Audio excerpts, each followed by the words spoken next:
El Señor esté con y ustedes. con tu espíritu. Proclamación del Santo Evangelio según San Juan. Gloria a ti, Señor. En aquel tiempo Jesús dijo a sus discípulos: aún tengo muchas cosas que decirles, pero todavía no las pueden comprender. Pero cuando venga el Espíritu de la verdad, Él los irá guiando hasta la verdad plena, porque no hablará por su cuenta, sino que dirá lo que haya oído y les anunciará las cosas que van a suceder. Él me glorificará, porque primero recibirá de mí lo que les vaya comunicando. Todo lo que tiene el Padre es mío. Por eso he dicho que tomará de lo mío y se lo comunicará a ustedes.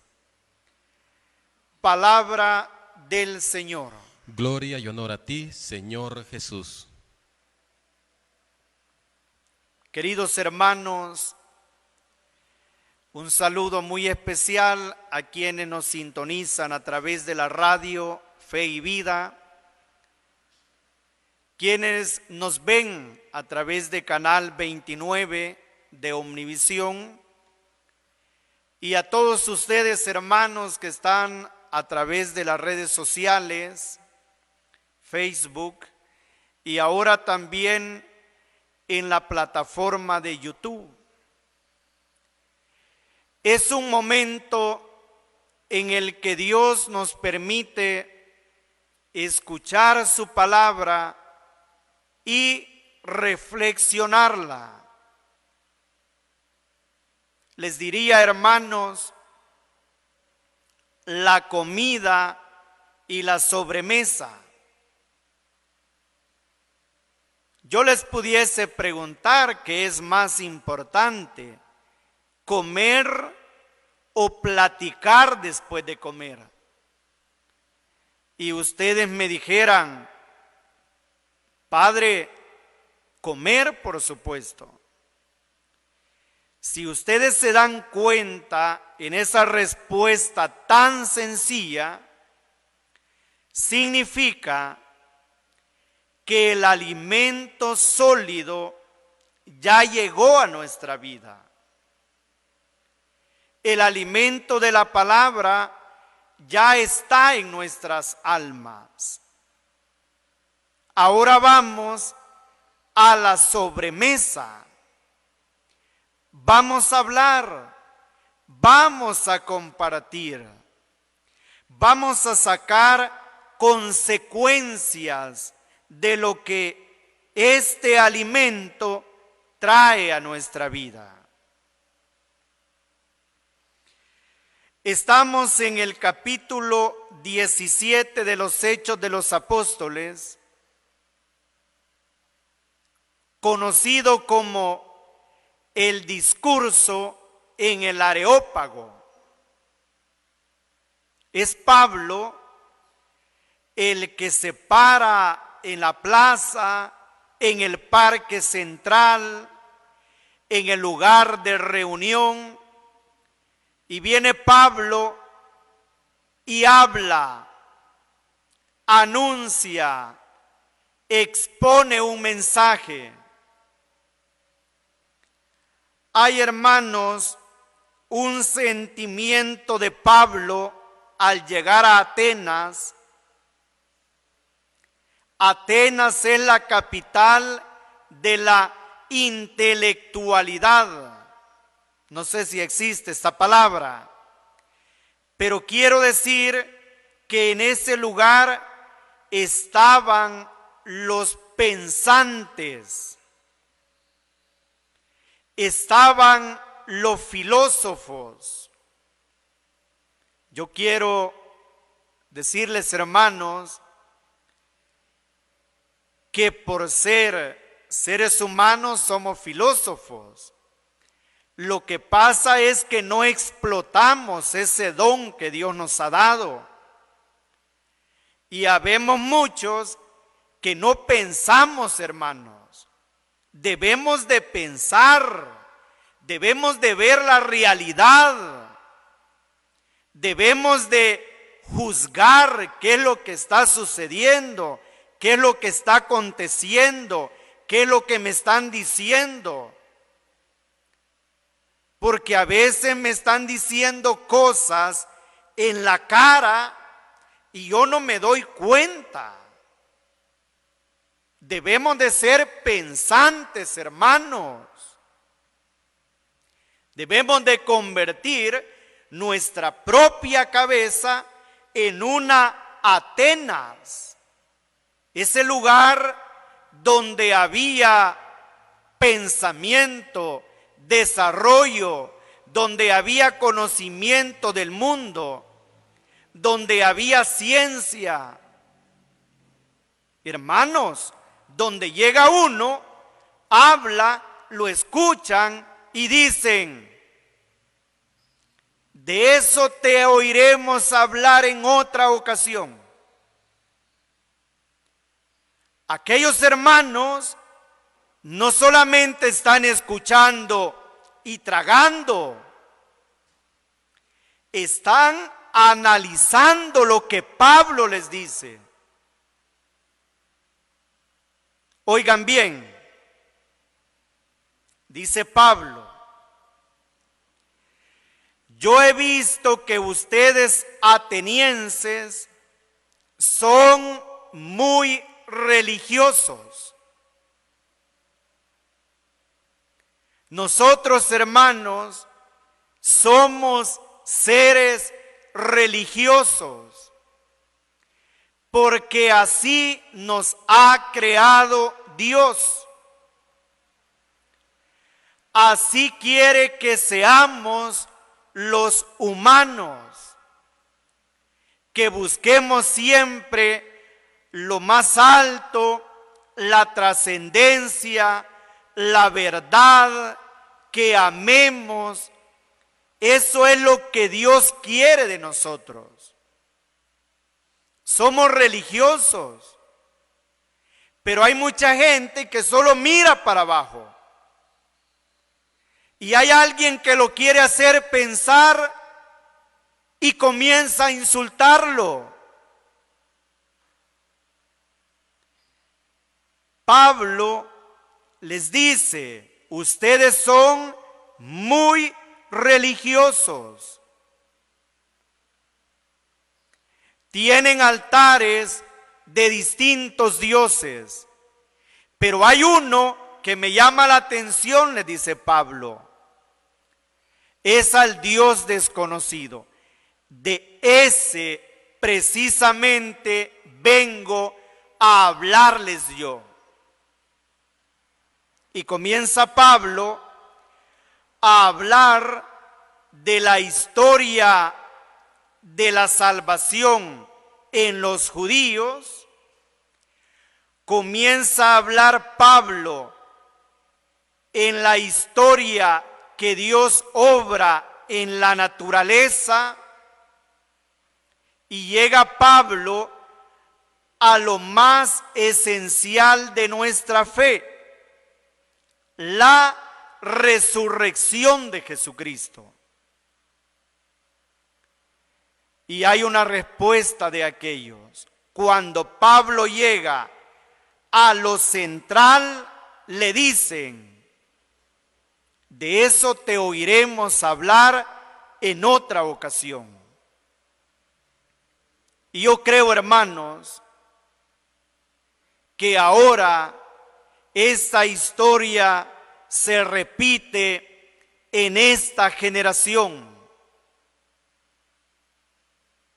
En nosotros que vivimos en este siglo XXI.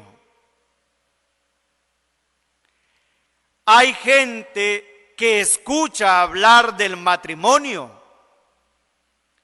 y se siente muy entusiasmado, Pero cuando se le comienza a formar para lo grande que va a recibir y lo que significa, de repente ya no quieren, se van y dicen, con esto ya no soportamos. Quizás será en otra ocasión, o el extremo, ¿no? No va a ser con esta, va a ser con otro.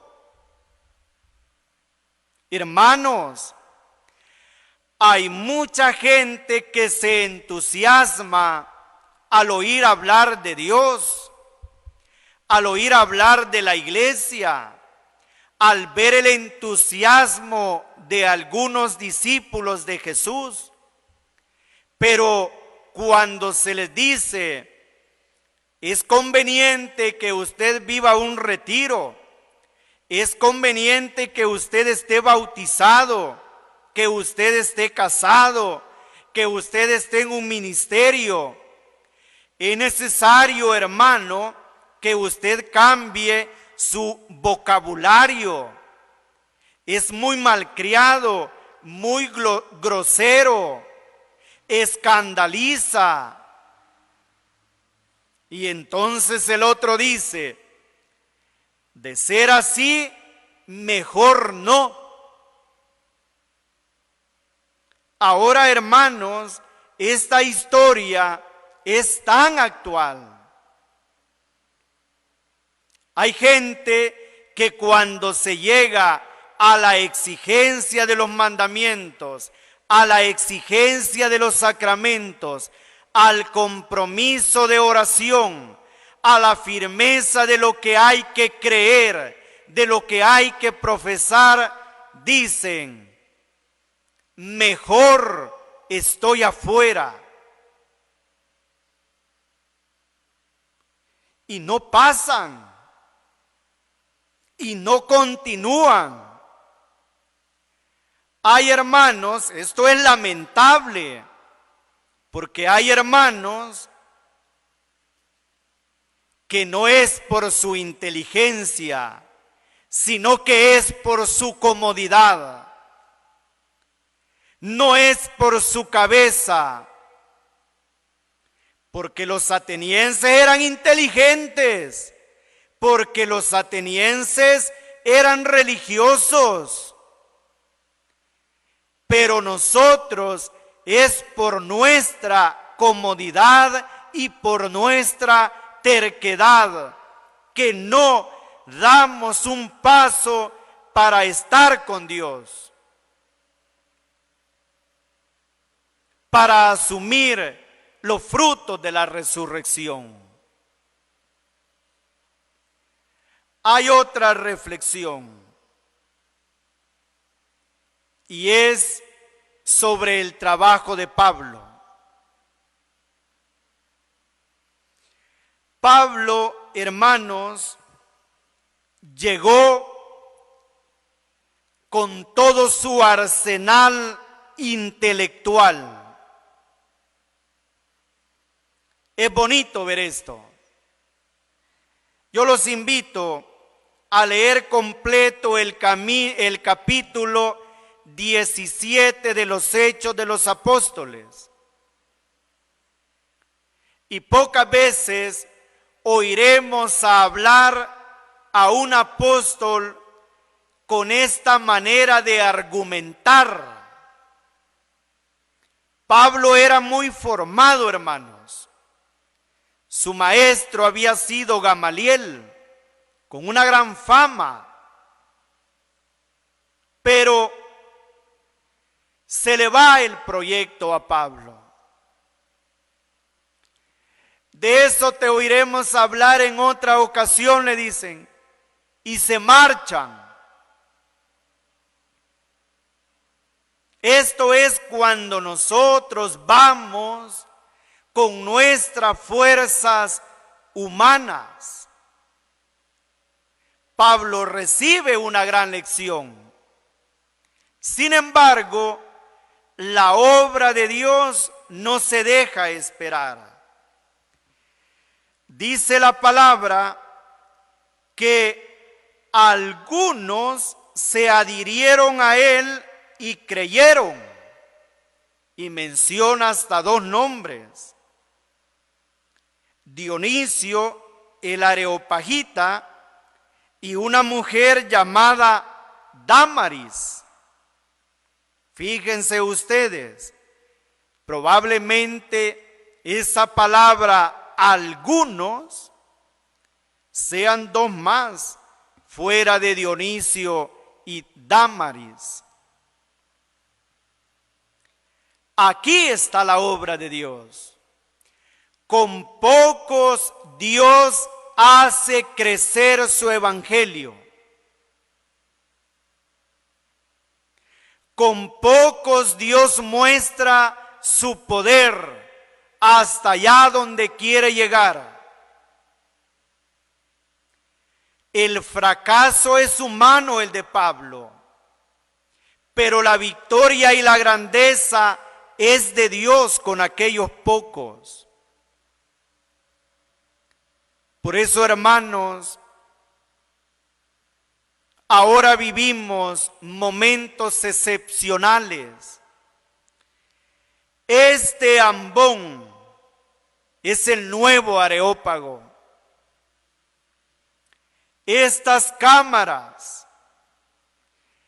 esta radio, esta televisora y estas redes sociales son el nuevo Areópago. Es donde el anuncio continúa, es donde la palabra se extiende, es donde llegamos a muchos, pero serán algunos los que van a seguir. En estos momentos, hermanos, pidamos esa gracia a Dios. Señor, que sea yo el que te escuche. Señor, que sea yo el que te acepte. Señor, que sea yo el que no escatime esfuerzo para mantenerme en lo que he escuchado, en lo que he jurado y en lo que me he comprometido en esta alianza que he hecho contigo. No sabemos, hermanos, por quién o por qué medio Dios llegó hasta ti, pero seamos fieles. Que el Señor nos conceda esta gracia en su infinita bondad, que así sea para todos. Amén.